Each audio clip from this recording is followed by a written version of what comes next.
हाथ पीछे कीजिए ना भाई। जी बताइए बताइए आज भाई इसमें जी जी भैया बैठो बैठो बैठो ना। जी इसमें दो तीन बात पहले समझिए। पीछे पीछे बोलो।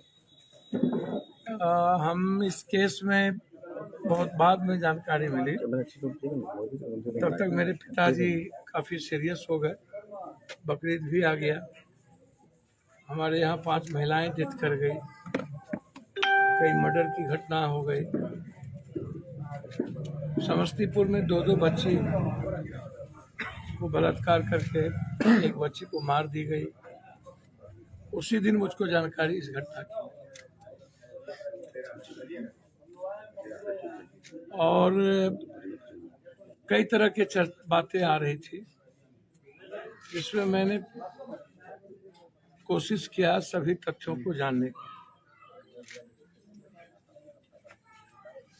उसमें मैंने सोशल मीडिया पर या मेरे हाथ में कुछ कागजात आए। यह बच्ची एक कौन कंपनी, शेयर मार्केट की कंपनी में ये नौकरी है।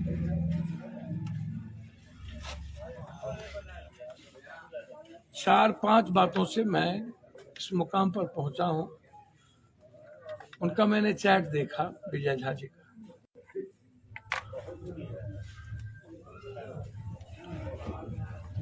इनके तरफ से चैट नहीं देखा, उनका चैट देखा। क्या हम आपको बहुत मानते हैं, ये गलत है क्या? क्या हम आपको लाइक करते हैं, ये गलत है क्या? आप हमसे बात नहीं करना चाहते हैं, और मैं यदि वीडियो कॉल करता हूं तो आप क्यों नहीं उठाते?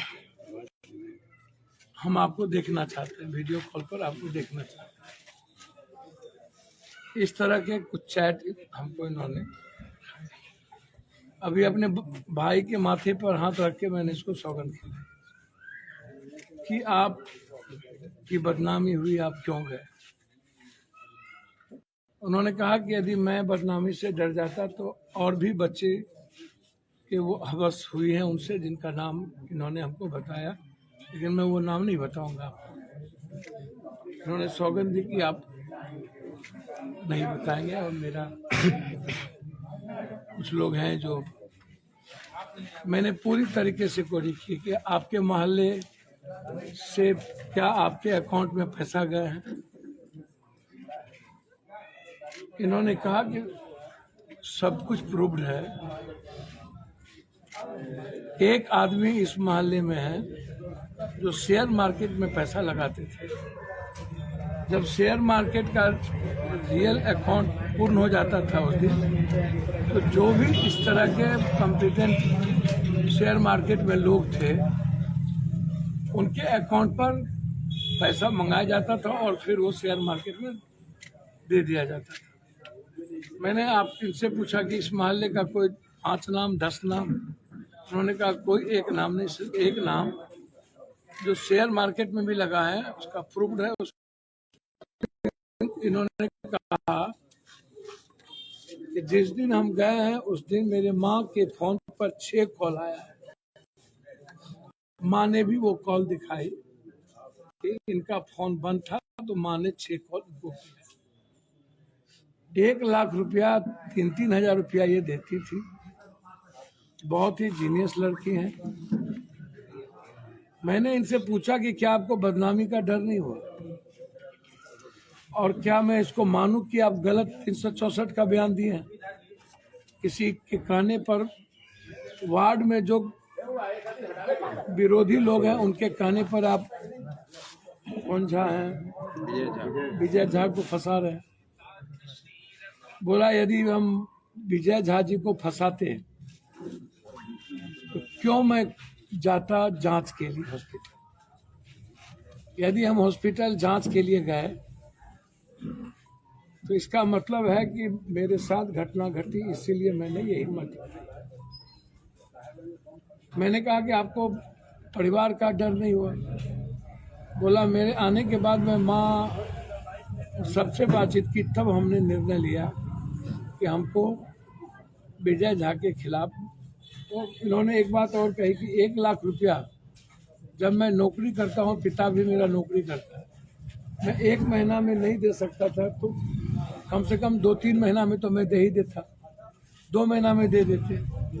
लेकिन हमको पैसे की माँ के हाथ में आके उन्होंने यहाँ पैसा दिया, बोला उसके भी वीडियो है, हमको जो मारा है उसके भी वीडियो है, किस तरीके से हमको बुरे तरीके से मारा।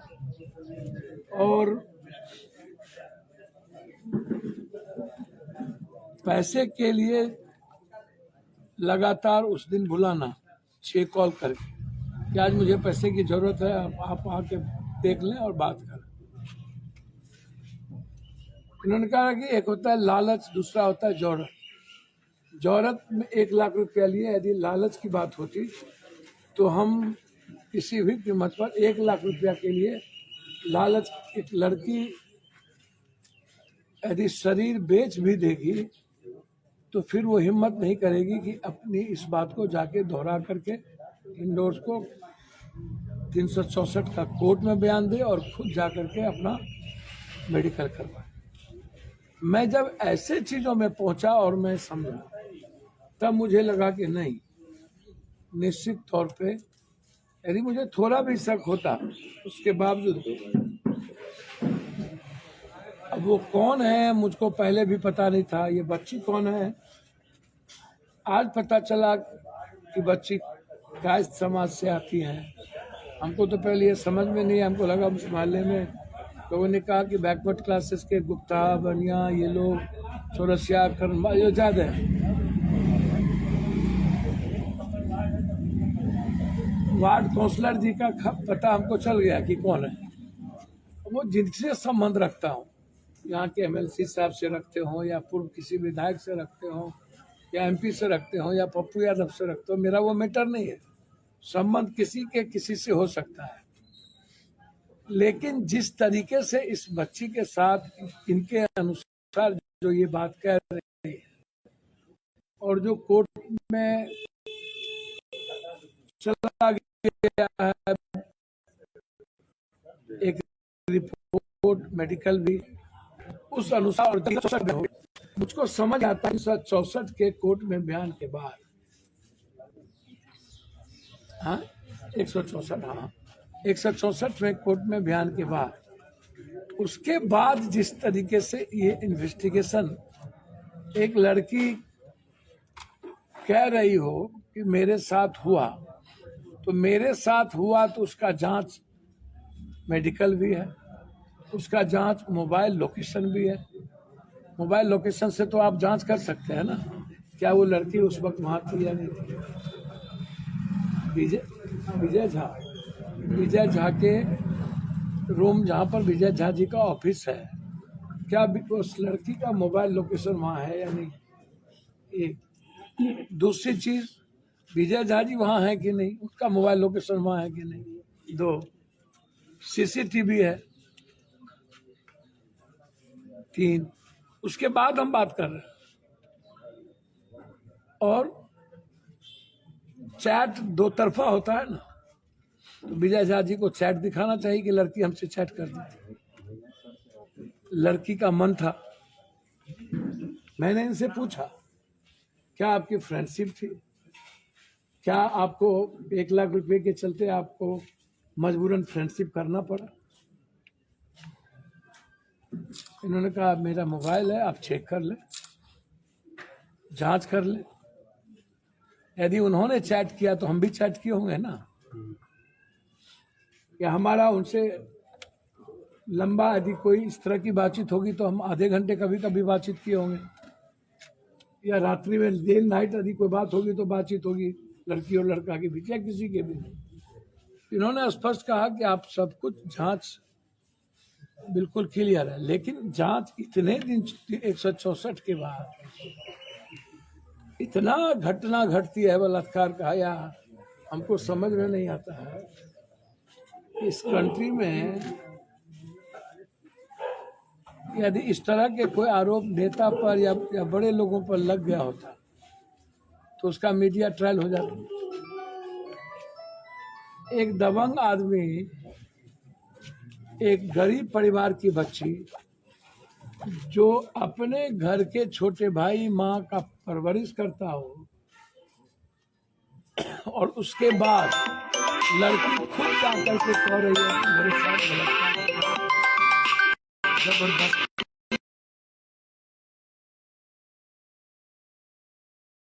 या तो आप जांच कर लेते इन सारे तथ्यों को, और यह कहना लड़की के रिश्ते अन लोगों से भी होंगे, तो अन लोगों से रिश्ते होंगे तो आप प्रूफ दे देते कि लड़की उनके घर पर भी गई, सीसीटीवी फुटेज दे देते कि लड़की वहां भी गई, लड़की उनसे भी मिली। खाली आरोप लगा देना कि लड़की ऐसा है वैसा है और लड़का मर्द साफ है और लड़की ही सिर्फ गलत होती है, और लड़की को और औरत को इस तरह से बदनाम कर देना। और मर्द और लड़का सबसे, बेटी किसी की घर की हो, बेटी तो बेटी है, दूसरा कुछ नहीं हो सकता।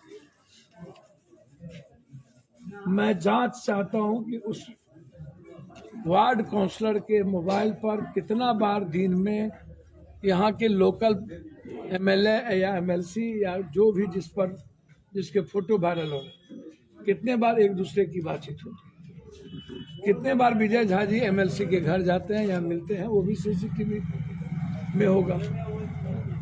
तो सीधा है कि विजय झा जी, इनका कहना है, मैं नहीं कह रहा हूँ, कि अपने पैसे के बदौलत और जिस तरीके से यहाँ के कुछ लोग कह रहे हैं कि एमएलसी साहब के रसूख के बदौलत अभी तक वो केस को और इन चीज़ों के बारे में कोई कार्रवाई विजय झा जी पर नहीं हुई।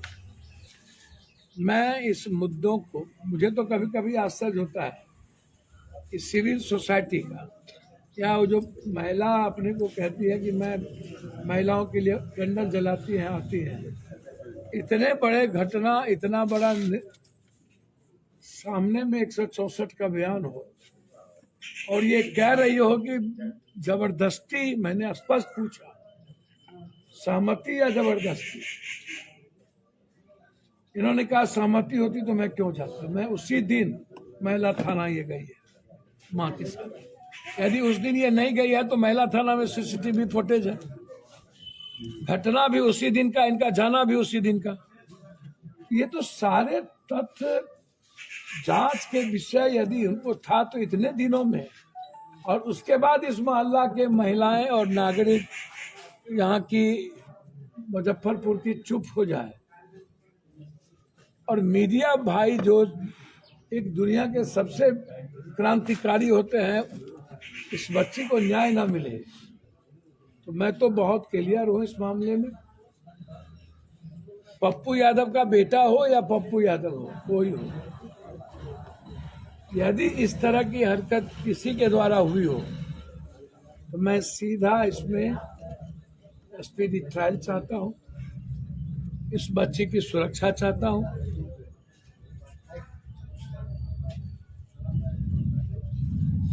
और अविलंब गिरफ्तारी चाहता हूँ।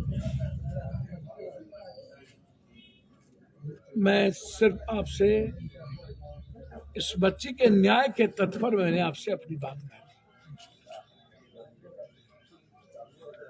और बात जो मैंने देखी या सुनी वह कहने की चीजें नहीं है आपके पास। मैं सिर्फ इतना कह सकता हूँ कि मैंने इनको मना किया कि आप गलत, इतनी हिम्मत कैसे दिखाई, तो उन्होंने कहा कि यदि सर मुझको थोड़ा भी लालच होती तो मैं हिम्मत नहीं दिखाता। मेरे साथ लगातार मार के और इतने पीटे गए, शराब पिए हुए थे, जब हम गए तो वो ओपन शराब पी रहे थे।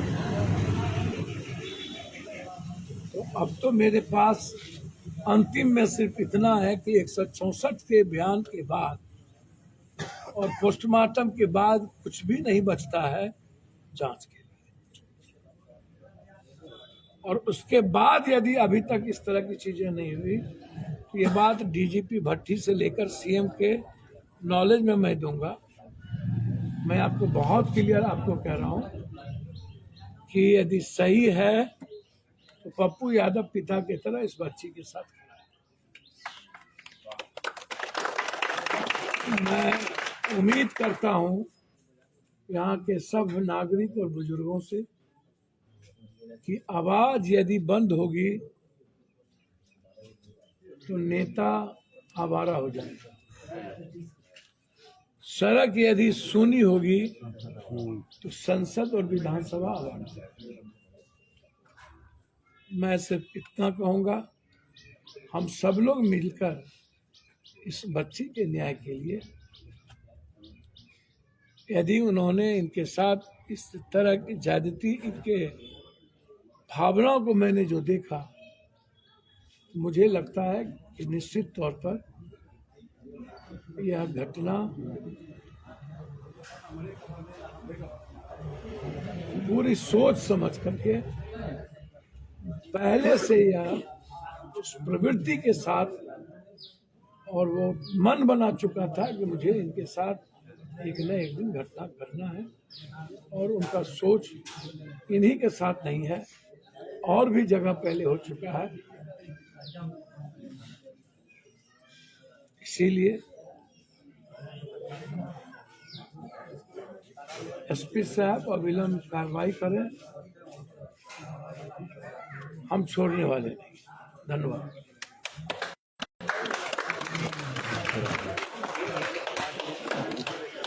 अपने सपनों की आशिया को दे एक नई पहचान माँ भवानी डेकोर प्राइवेट लिमिटेड के साथ, जो है ऑथराइज्ड डिस्ट्रीब्यूटर ऑफ कजारिया।